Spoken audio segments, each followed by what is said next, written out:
దేవునికి స్తోత్రం, దేవునికి మహిమ కలుగును గాక. 21వ అధ్యాయము 9వ వచనము నుండి ప్రకటన గ్రంథం వివరణ చెప్పుతున్నాము. పార్ట్ 4, ఎపిసోడ్ వచ్చేసి 91. తప్పనిసరిగా చూడండి, సబ్స్క్రిప్షన్ చేసి, లైక్ చేసి, షేర్ చేయండి. దేవుని దీవెనలు మీరు పొందండి. దేవునికి స్తోత్రం, దేవునికి మహిమ కలుగును గాక. వీటి రమ్ము, పెళ్లి కుమార్తెని అనగా గొర్రెపిల్ల యొక్క భార్యను నీకు చూపించేదను. ఎవరికి చెప్తున్నాడు ఈ మాట?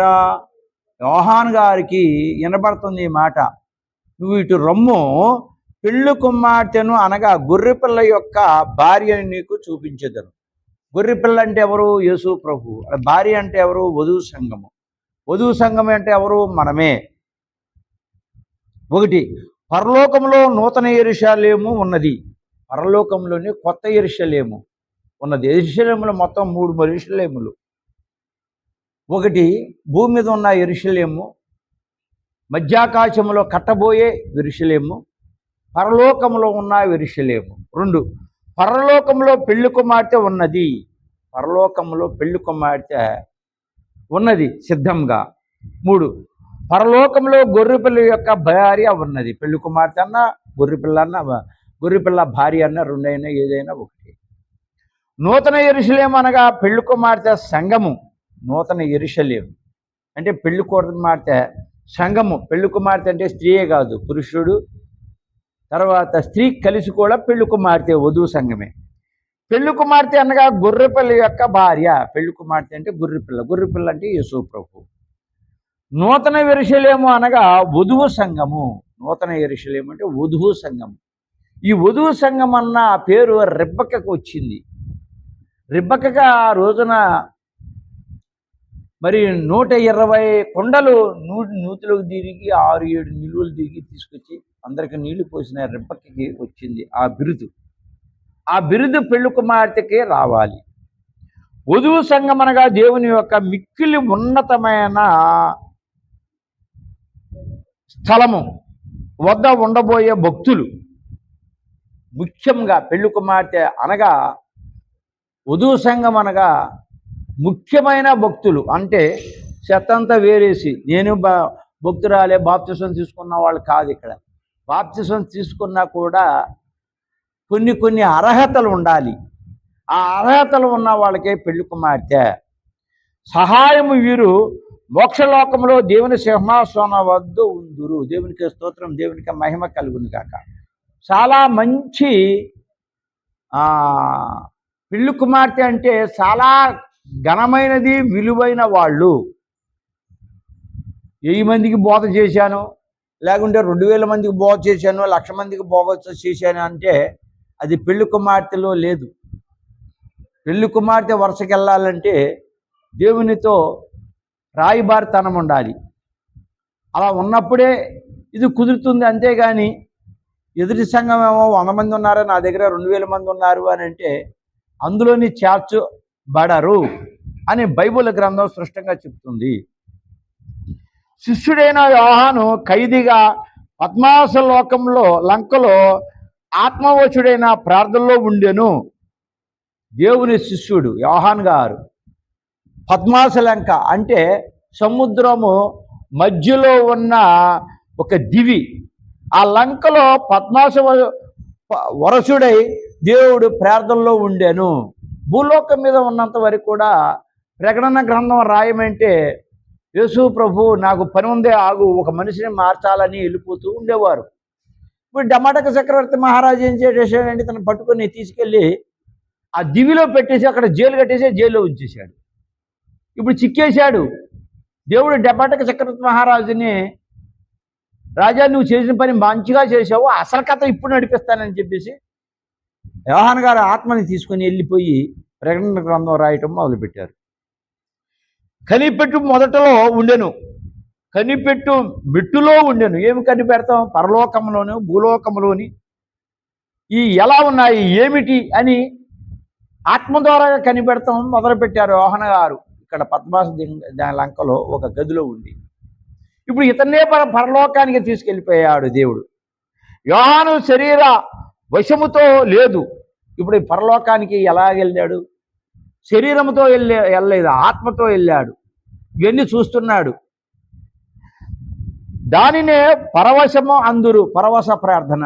ఆత్మతో వెళ్ళి పరలోకంలో ఉన్న మొత్తం అందరినీ కూడా యోహాను గారు చూస్తున్నారు, యుద్ధాన్ని చూశారు, రేపు జరగబోయే చరిత్ర అంతా కూడా యోహాను గారు చూస్తున్నారు, ప్రభు చూపిస్తున్నారు. దేవదూతలు కూడా ఇది ఇది ఇది ఇది అని గుర్తులు పెట్టి మరీ చూపిస్తున్నారు. యేసు ప్రభు మాత్రం ఇవన్నీ కూడా 1, 2గా ఏదన్నా 1ని 2 సార్లు 3 సార్లు రాస్తే తప్పు లేదు, కానీ ఒకటి కానీ మర్చిపోతారేమో అని నిదానంగాను చక్కగాను వివరించి యేసు ప్రభు యోహాను గారు చెప్పి రాసేదాకా మౌనంగా ఉండి మళ్ళా రాసే వరకు ఉండి మళ్ళీ చెప్తూ ఉన్నారు. ఒక అక్షరం కూడా మిస్ అవటానికి లేదు. 2 సార్లు రాసినా పర్లేదు అని యేసు ప్రభు దగ్గరుండి చెప్తున్నారు. కారణం స్పీడ్గా చెప్పచ్చు. యోహాను గారికి అప్పుడు వృద్ధాప్యం వచ్చేసింది, ముసలితనం వచ్చేసింది. అతను రాయటం గడగడగడ రాస్తున్నాడు, గడగడ చేతులు వణుకుతున్నాయి. అది దర్శనం చూసేటప్పుడు కూడా గడగడ గడగడ వణుకుతున్నారు. తాను ఈ లోకంలో లేడు, తాను ఏమై ఉన్నాడో తనకే తెలియదు, ఆత్మవశంలో ఉండేను, లోకంలో లేడు. ఎవరనుకుంటున్నారు? ఈ లోకంలో యోహాను గారు తిరుగుతూ ప్రతి ఇంటికి వెళ్ళి బోధ చేస్తూ ఉండేవాడు. ఇప్పుడు ఎక్కడ ఉన్నాడు? అతను తీసుకెళ్ళి పద్మాసలంకలోని దివిలోని పెట్టేశారు. ఇక అక్కడ ఎవరు వెళ్ళటానికి వీల్లేదు. అతని ఆత్మని దేవుడు తీసుకుని వెళ్ళిపోయారు. ఒకటి శరీరము, 2 ప్రాణము. శరీరము రక్తమాంసములు కలిగిన శరీరము, ప్రాణము ఆత్మకు సంబంధించింది. 3 జ్ఞానశక్తి. ఈ లోకంలోని పరలోకంలోని జ్ఞానం పెరిగింది, అది రాయాలి. పరవశంలో ఉన్నప్పుడు ఈ 3ను కట్టివేయబడును. ఏమిటి? శరీరము, ప్రాణము, జ్ఞానశక్తి. ఈ 3 కట్టేయటం అనగా ఏమిటి? కట్టేయటం అనగా తెల్లారుజామున 3 గంటలకు మన ప్రార్థనలో ఉన్న తర్వాత ఒక వ్యక్తి కోసం మన ధ్యానంలోని అతను బాగులేడు, బాగుపరుచు ప్రవ్వా అన్నప్పుడు ఈ 3 కట్టేయాలి. శరీరము, ప్రాణము, జ్ఞానశక్తి. ఈ 3 కట్టేసిన తర్వాత, ప్రాణం కట్టేసిన తర్వాత ప్రాణం పోతుందేమో, అలా కాదు. ఏది మనసులో రాకుండా మొత్తం బంధించబడాలి. ఈ 3 కూడా మొత్తాన్ని బంధించి సిలువ ధ్యానంలోనే ఉండాలి మనిషి. ఈ సిలువ ధ్యానంలో ఉండటమే 3ని బంధించటం. ఇక లేనిపోని అన్ని మనసులో వచ్చేసే దర్శనం ఏమొస్తుంది? రాదు కదా. ఇదే దర్శనం అంటే, బంధించటం. యోహానుకు ఈ 3ను కట్టివేయబడను. ప్రతి వాళ్ళు కూడా ఈ రోజున నేను దర్శనం చూస్తున్నాను, నా ఆత్మ అలా అనిపిస్తుంది, దేవుడు వచ్చి చెప్పాడు అని అనుకుంటాం అనేది అది మంచి విషయం కాదు. నువ్వు ఖచ్చితంగా చూడగలిగితేనే. చూడలేకుండా ఏదో ఉదాహరణగా నేను పెద్ద బోధకుని కదా, చిన్న బోధకుని కదా చెప్పేయచ్చు అంటే, ఇర్మియా ప్రవక్తల దగ్గరికి వెళ్ళి చెప్పించేటప్పటికి సాయంత్రం చచ్చిపోతూ ఉండేవాళ్ళు.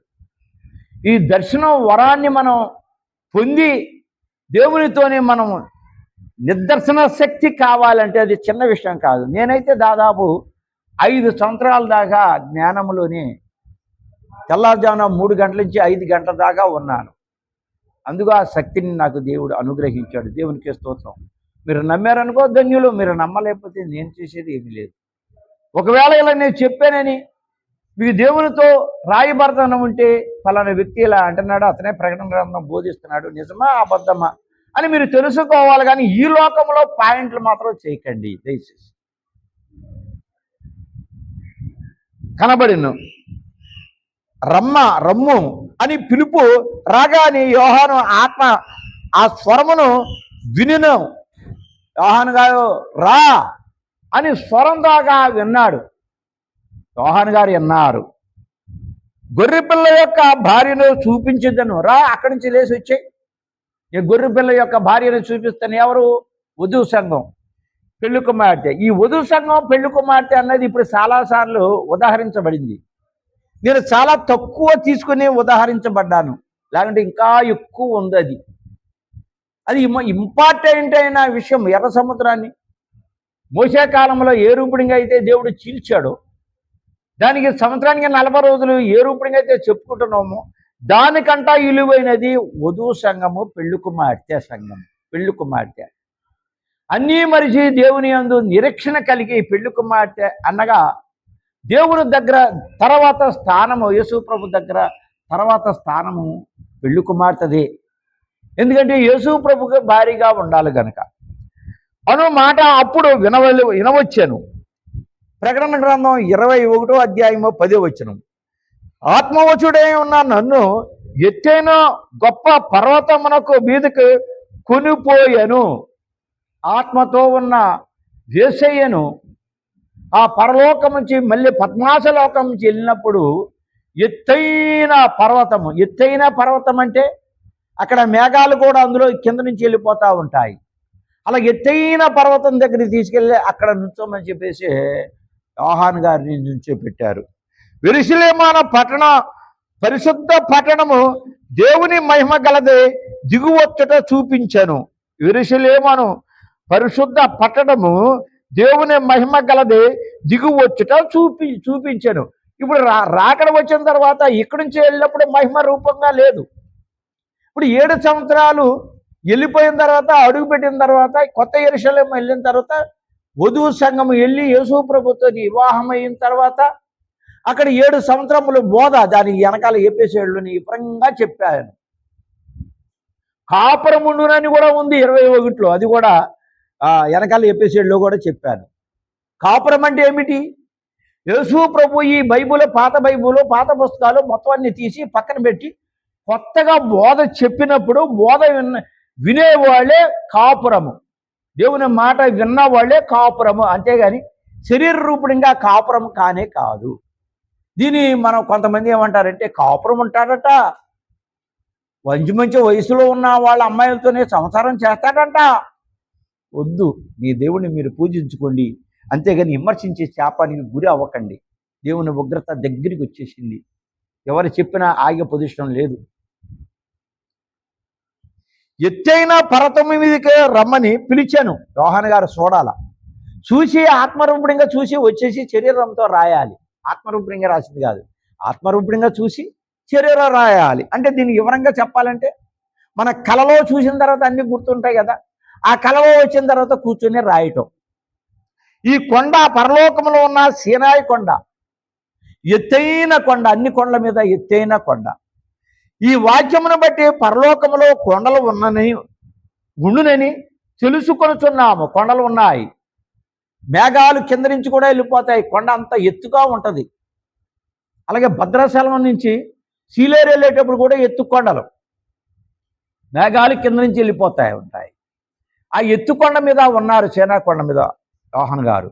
ఇవి మహిమ కొండలు, దేవునికి సంబంధించిన కొండలు చాలా కొండలు ఉన్నాయి బైబిల్ గ్రంథంలోని, ప్రకటన గ్రంథంలోని. భూలోకపు కొండలు నల్లగా కనబడును. ఈ భూలోకములో ఉన్న కొండలు నల్లగా కనబడతాయి. పరలోకపు కొండ నలుపు కాదు కానీ తెలుపే.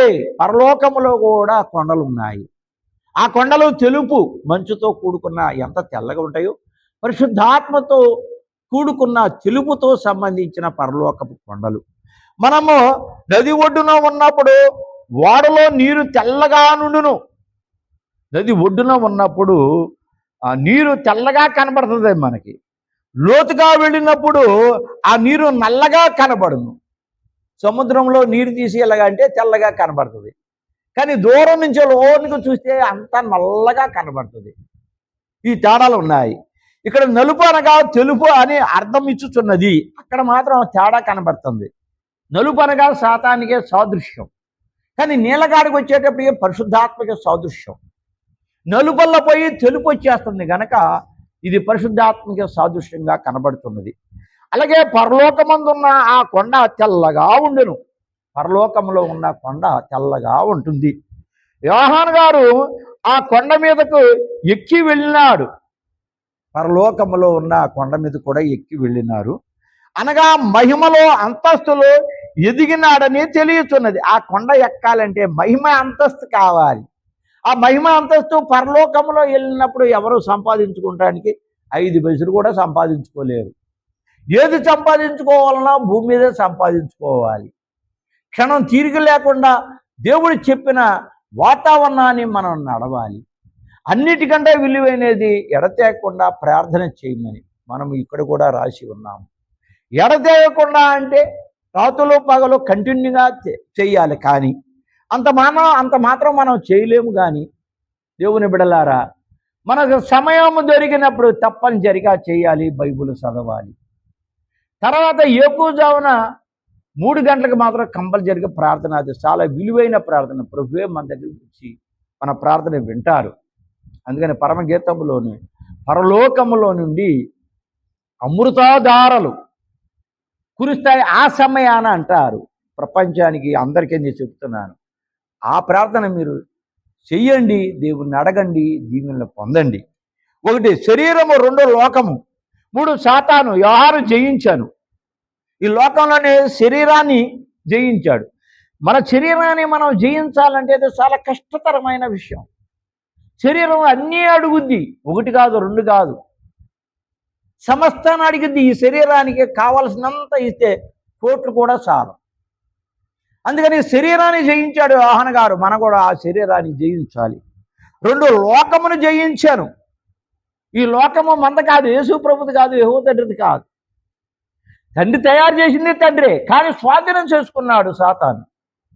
ఆనాడు అబ్రాహాము లోతు కాలంలో, అబ్రాహాము కాలంలో తర్వాత ఆ స్థానం అంతా కూడా సరిహద్దులు పెట్టుకోమన్నాడు. పెట్టుకున్న తర్వాత అబ్రాహాము గారు అక్కడ ఉండకుండా ఎక్కడికి వెళ్ళిపోయారు?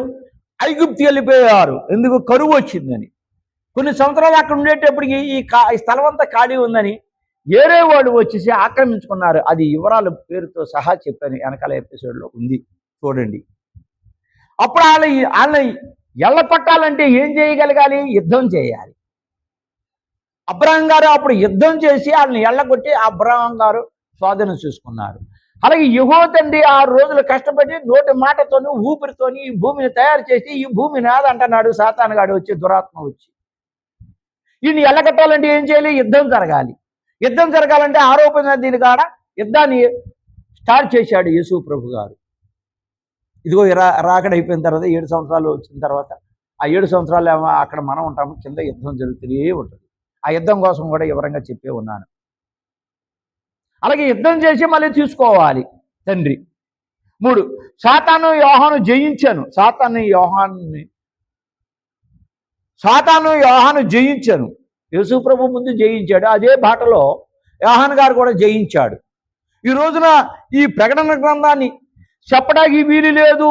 చెప్తే నిన్న అంతు చూస్తాను, నీ గొడవలు చూస్తాను, సంఘాల్లో గొడవలు పెడతాను, కుటుంబంలో గొడవలు పెడతాను, సమస్యలు సృష్టిస్తానని సృష్టించి గొడవలు పెడతాడు సాతాను. నన్ను కూడా చెప్పొద్దు అంటున్నాడు. నేను డోంట్ కేర్, అసలు లెక్కే చేయట్లేదు అతన్ని. ఎందుకంటే ప్రకటన గ్రంథం అంటే నాకు ఇష్టం. సాతాన్ని ఓడించి కాలు కింద తొక్కాలంటే ఇంకా ఇష్టం. ఈ 2కి సాయం నా శక్తి చాలదు. నా తండ్రి ఉన్నాడు నా పక్షాన, యేసయ్య ఉన్నాడు, యెహోవా తండ్రి ఉన్నాడు. అందుకని ఆ సహాయం మీద నేను సితగతొక్కి ఇది మీకు తెలియపరుస్తున్నాను. ఇది చాలా ఇంపార్టెంట్ అయిన గ్రంథం. ఏదో యూట్యూబ్లో చెప్తున్నారు కదా అని పైకి తోసేసి వదలకండి, దీన్ని వినండి జాగ్రత్తగా. 65 పుస్తకాలు కూడా ప్రపంచం మొత్తం నలుమూలన వినిపించింది. కానీ ప్రకటన గ్రంథం నలుమూల కాదు కదా, మన ఆంధ్రలోనే లేదు ఇది ఇంతవరకు. దేవుడు చెప్పేది ఏంటంటే భారతదేశంలో ఎవరు చెప్పడం లేదు, ప్రపంచాన్ని కూడా ఎవరు చెప్పడం లేదు. యూట్యూబ్లో వస్తున్నాయి అరగంట గంట. ప్రపంచంలో చెప్పేది మొట్టమొదటి వ్యక్తివి నీవే. దేవునికి స్తోత్రం, దేవునికి మహిమ కలుగును కాక. ఇది దేవుడు చెప్పిన మాట కానీ నేను చెప్పిన మాట కాదు. ఎవరు ఏదనుకున్నా నాకు అనవసరం. దేవుడిచ్చిన మాట నేను చెప్పడం అనేది నా ధర్మం. ఈ 3ని ఎక్కుటకు సాతాను ఆటంకము. విశ్వాసంలో దినదినము ఎదుగుచూ వాటిని జయించిన ఎడల యోహాను వలె ఎక్కగలవు. విశ్వాసంలో మనం రోజుకు శ్రమలు వచ్చినాయి, బాధలు వచ్చినాయి, కష్టాలు వచ్చినాయి అని మనం చిరాకుపడి దేవుని మీద ఎదిరికించినా, బోధకుల మీద ఎదిరికించినా శాపాన్ని కొని తెచ్చుకుంటాము. కానీ రెండోది ఏమి లేదు. ఈరోజు ఎంత చెప్పినా కూడా వినకుండా ఎవరిష్ట ప్రకారంగా వాళ్ళు చెప్పుకుంటుంటే శాపాన్ని కొని తెచ్చుకునే హాస్పిటల్ పాలవుతున్నారు. ఇప్పుడు బాగానే ఉంటాము, తర్వాత మాత్రం ఇబ్బందులు పడతాము. అందుకని ఒక విషయాన్ని 10 విషయాల్లోని కీర్తనల గ్రంథంలోని, యెషయా గ్రంథంలోని వివరంగా రాసి ఉంది.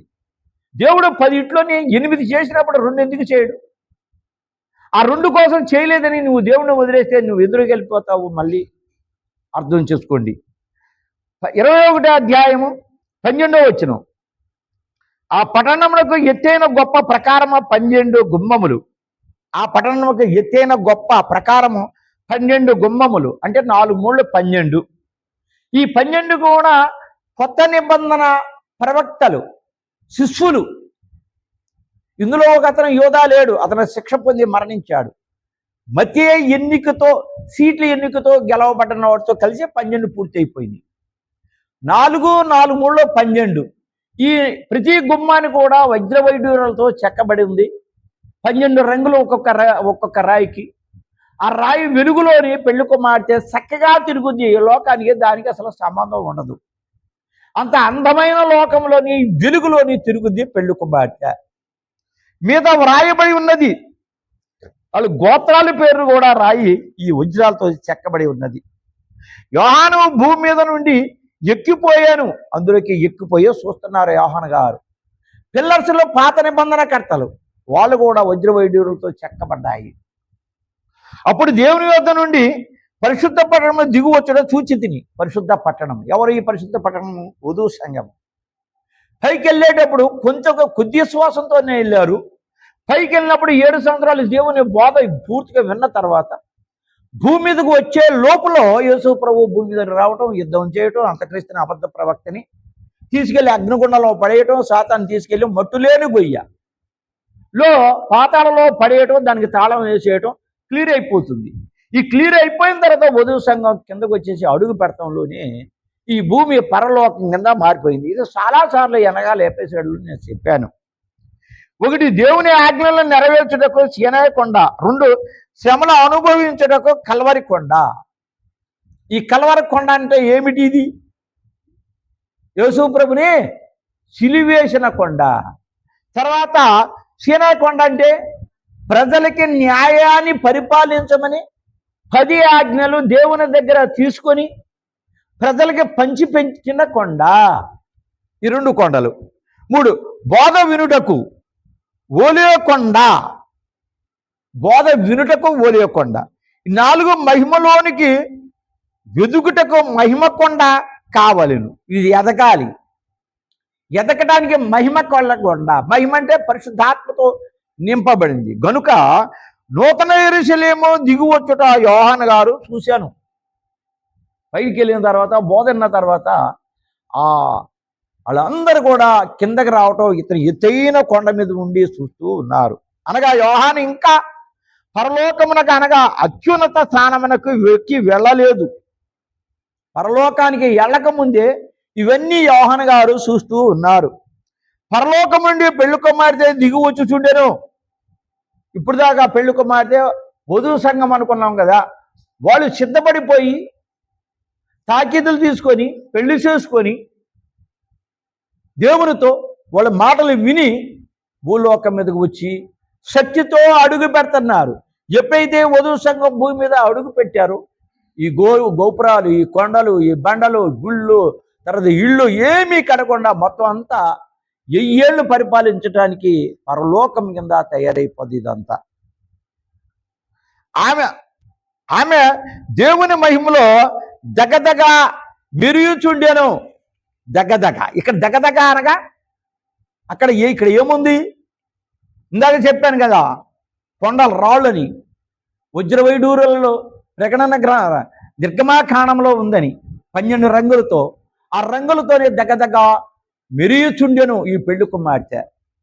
ఆ పట్టణము ఎత్తైనది, బాగా ఎత్తైనది, అది ప్రకారము గలది. ప్రకారం అంటే అన్ని సిద్ధాంతాలు నింపబడినది. 4 పక్కల కూడా ఎక్కడ ఏది ఉండాలో అది ఉన్నది. దానికి 12 గుమ్మములు ఉన్నవి 4 పక్కలు. 3 4 12, ఒక్కొక్కేపు 3 దాని వద్ద 12 దేవదూతలు ఉన్నారు కాపల. 12 అంటే 2.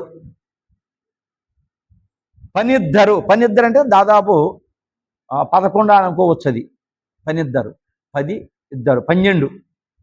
ఈ 12 మంది కాపలా ఉన్నారు. ఆ 12 గుమ్మములకు 12 గోత్రకర్తల పేర్లు ఉన్నవి. పిల్లర్స్కి గోత్రకర్తలు ఎపోది అని ఇక్కడ అంటించుకున్నారు. అది కూడా వజ్రాలతో చెక్కబడింది. పాత నిబంధనకర్తలు కొత్త నిబంధనకర్తలు పేర్లు వివరంగా చెప్పేసాడే వెనకాల ఇచ్చాను. తర్వాత పాత నిబంధనకర్తలు పిల్లర్స్ మీద పెట్టి ఆ పిల్లర్స్కి చెక్కులు చెక్కారు. కొత్త నిబంధనకర్తల్లోని గుమ్మాల మీద చెక్కారు. ఈ యోహానుకు కన్నబడిన వివరంగా చూశారు యోహాను గారు. ఇశ్రాయేలీయులు యెరూషలేమునకు రాకమునుపు సీనాయి పర్వత అరణ్యముకు గుడారముకు వెళ్ళిరి. ఇశ్రాయేలీయులు యెరూషలేమునకు రాకముందు సీనాయి పర్వత అరణ్యమందు గుడారమునకు వేసిరి. అక్కడ గుడారాలు వేశారు. గుడారము చుట్టూ ఉండగా వాటి మధ్య ఆరాధన జరుగుతున్నది. గుడారాలు వేసిన తర్వాత అక్కడ ఆరాధన అనేది భూలోకం మీద ఏర్పాటు చేశారు. ప్రత్యక్ష గుడారము ఉండెను. దానికి ఒక సపరేట్ అయిన గుడారం ఉన్నది. ఒక్కొక్క ప్రక్క 3 గోత్రములో వారి గుడారములో చొప్పున 4 దిక్కులకు ఒక్కొక్క ప్రక్క 3 గోత్రములు అంటే 3 గుమ్మాలు కదా, 3 గోత్రాలు వారి గుడారముల చొప్పున 4 దిక్కులకు 12 గోత్రములు వారి గుడారములు ఉండేను. 12 గోత్రాలు అన్నాం కాబట్టి 12 గోత్రాలు. ఈ 12 గోత్రాలే మనం కూడా ఒక్కొక్క గోత్రంలోనే కంపల్సరిగా అందులో చేరి ఉన్నాము. మన గోత్రాలు కూడా గోత్రాలు ఉన్నాయి. ఒక్కొక్కరు ఈ 12 గోత్రాల్లో అన్నిట్లోని సరిపడా గోత్రములు. గుడారములు ఇశ్రాయేలునకు సరిహద్దులే ఉన్నది. ఈ గోత్రములు ఆ గుడారాలకి సపోర్ట్ చేసుకుంటూ ఆ గుడారాలకి సరిపడా ఉన్నవి. పరలోక ప్రకారములు గుమ్మముల చుట్టూ ఆ గోత్రికలో ఉండుటకు ఏర్పాటు చేయబడిన ఈ గుడారము ముంగుర్తై ఉన్నది. ముంగుర్తు అంటే ఇప్పుడు ఇంతవరకు కొత్త గుడారం కట్టలేదు. యెరూషలేముని కొత్త యెరూషలేము కట్టాలి. ఆ యెరూషలేముకి ముంగుర్తుగా ఇక్కడ చెబుతున్నారు. మనకి భూలోకం మీద 1000 ఏళ్ళు పరిపాలన సేవ జరగాలంటే ముంగుర్తుగా అపోస్తులు 12 మంది అందరి దగ్గర ధనాన్ని తీసుకొని ఏకదీటిగా ఒకే లెక్కల ధనము ఉన్నవాడు లేనివాడు పేదవాడు మధ్యవాడు లేకుండా అందరికీ సముపానంలోనే ఫంక్షన్ చేసి సమూహాలోనే ఆహారం పెట్టారు. అది ముంగుర్తు. అలాగే యేసు ప్రభు మరణించడానికి యేసాకు ముంగుర్తు. ఇలా గుర్తులు ఉన్నాయి. అలాగే రేపు పొద్దున 1000 ఏళ్ల పరిపాలన జరగటానికి అందరూ సమానంగా చూస్తాడు దేవుడు. ఈ లోకంలోని ఎంతో మందికి మంత్రులకి ఎంతమంది గొప్ప గొప్ప వాళ్ళు గొప్ప చెప్తే వాళ్ళ కుతంత్రాలతో పరిపాలిస్తున్నారు ఈ లోకాన్ని. ఇక ఈ లోకాన్ని మీరు పరిపాలించరు. ఇన్ని సంవత్సరాలు చూసినా మీరు పరిపాలించలేదు కాబట్టి మీరు తప్పుకోమని వాళ్ళ తప్పించడానికి యుద్ధం చేయాల్సి వస్తుంది సాతాను మీద. ఎందుకంటే ఈ లోకం సాతాను చేతిలో చిక్కబడి ఉంది కదా. వాళ్ళ ఆధారాల మీద మంత్రులు పిల్లిని దండాలు పెట్టి పిల్లి నమస్కారాలు చేస్తున్నారు కదా. అందుకని వాటిని నాశనం చేయాలి. వాటిని నాశనం చేయాలంటే దేవుడు యుద్ధం చేయాలి. వీళ్ళేమో బాబులు కత్తులు కటారాలు తీసుకొస్తారు యుద్ధానికి. ఎర్మెగేదు అనే యుద్ధాన్ని కాడ యేసు ప్రభు నోటి గాలితోని యుద్ధం చేసి మొత్తం నాశనం చేసేస్తారు. అప్పుడు పరిపాలన జరుగుద్ది ఇక్కడ. లేకపోతే ఎవరు ఒప్పుకుంటారు? 12 మంది అపోస్తులు సంఘ స్థాపకులు గనుక పట్టణం యొక్క 12 పునాదులుగా వారు ఉన్నారు. సంఘ స్థాపన గనక వాళ్ళకి ఇచ్చారు గనక ఈ 12 మంది కూడా పాత నిబంధన కర్తలు గొప్ప గొప్ప వాళ్ళు. కొత్త నిబంధన కర్తలు లోకంలో ఉన్నప్పుడు యేసు ప్రభుని అడిగారు, నీ కుర్చీ పక్కన నా కుర్చీ కూడా వేసుకుంటానికి నీ స్థానం పక్కన నా స్థానం ఉండాలని నేనేం చేయాలి ప్రభు అని అన్నప్పుడు, నేను శిక్ష పడి మరణించాను, అలాగే మీరు శిక్ష నాలాగా పడగలరా? పడతాము, ఓకే, పడేలాగుంటే నేను ఇస్తానన్నాడు. పడ్డారు. యోహాను గారు ఒక అర్థం తప్ప మామూలు మరణం. మిగిలిన 11 మంది కూడా శిక్షించి మరణించిన వాళ్ళే, శిక్షకు పాత్రులు అయిన వాళ్ళే. అలాగే దేవుని మాట విని ఆ శిక్షకు పాత్రులు అయ్యారు కనుక వాళ్ళు ఆ పక్కన సింహాసనం. అందుకని ఆ 12 గోత్రాలని దేవుడు తీసుకొని కష్టపడ్డారు గనక ఆ 12 గోత్రాలే చెక్కబడుతున్నాయి. ఇక్కడ 21:16 ఆ పట్టణము చౌకమైనది. ఆ పట్టణము చౌకమైనది అనగా కొత్త యెరూషలేము. చౌకం అంటే తూర్పు పడమట ఉత్తరం దక్షిణం ఇవన్నీ కూడా సౌభాగాలు. చౌక్ అంటే సౌభాగాలు, సమమైన భాగాలు. దూతల చేతిలో కొలకర్ర ఒకటి ఉన్నది కొలవటానికి. ఏం కొలవటానికి? ఎగుడు దిగుడులు ఉండకూడదు. ఎత్తు ఎడల్పు బారు అన్నీ కూడా ఒకే రూపంలో ఉండాలి. ఇది చౌకం అంటే. చౌకం అనగా దిగుడు దిగుడు లేనిదై అన్ని వైపులా సమాంతమై ఉన్నదని తెలియచున్నది. చౌకం అంటే ఎత్తు, ఎడల్పు, బారు అన్నీ కూడా. మనిషి కూడా అన్ని విషయాల్లోనే అలాగే ఉండాలి. అన్ని సమయములుగా అనగా దేవుడు ఇచ్చిన కొలత అంతయో సమానమని అర్థము. దేవుడిచ్చిన కొలత ఇది. ఈ కొలత ప్రకారంగా అన్ని సమానంగా ఉండాలి.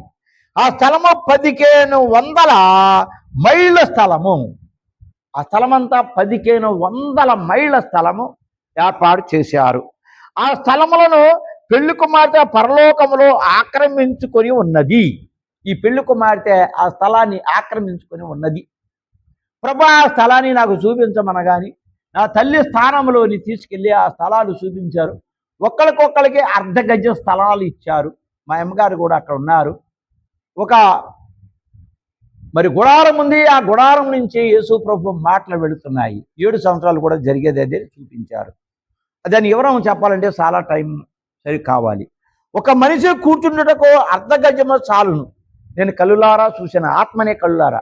మళ్ళీ కళ్ళులారా అని చెప్పేసి అంటే పాయింట్లు పెట్టేస్తారు. మళ్ళా ఆత్మతో కళ్ళుతో ఆ చొప్పున 15 మైళ్ళ స్థలంలో ఎందరూ ఉందరో మనము తలంచవలసిన లెక్కలు ఇంతవరకు తేలలేదు. అది దేవునికే తెలుసు ఎన్ని కోట్ల మంది ఉంటారన్నది. అందుకు కోట్ల కొలిదిగా ప్రజలు కూర్చొని ఉందురు. అక్కడ కోట్ల కొలిది. ఇది చూసేటప్పటికి నా కన్ను చూపు సాలలే. సముద్రము కూడా మన చూపు సాలదు. అలాగే అక్కడ ఉన్న ఆ వైట్ గుడ్లు వేసుకొని 1/2 గజ స్థలంలో కూర్చున్నప్పుడు మా అమ్మగారిని చూసేటప్పుడు నా కన్ను చూపు చాలా దూరం వెళ్ళింది, కానీ పూర్తి అవ్వలేదు. ఇది లెక్కించుటకు సాధ్యపడని కొలత. అబ్రాహం గారు చెప్పారు, ఇసుక కొలు లెక్కే అన్నారు, చుక్కలు లెక్కేయమన్నారు, లెక్కేయలేదు. అంత జనాన్ని నీకు ఇస్తానన్నాడు. అందుకని ఇశ్రాయేలు జనం కూడా లెక్కేసేటప్పటికి లెక్కలు దొరకలే. అలాగే ఇది కూడా అంతే. దేవునికే స్తోత్రం, దేవునికి మహిమ కలుగును గాక. దేవుడు దేవుని దీవించి ఆస్వాదించుగాక. అందరూ కూడా సబ్స్క్రైబ్ చేయండి, లైక్ చేయండి, షేర్ చేయండి, చేసి అందరూ దేవుని దీవెనలో పొందండి. ప్రభువానికే స్తోత్రములైనా ఎవరైతే ప్రజలకి తెలియపరుస్తారో వాళ్ళందరినీ కూడా దీవించి నీ వరం రూపిణిగా దీవించి ఆశీర్వదించుకుని యేసు నామమున బ్రతిమాలాడి అడుగుతున్నాము తండ్రి. ఆమేన్.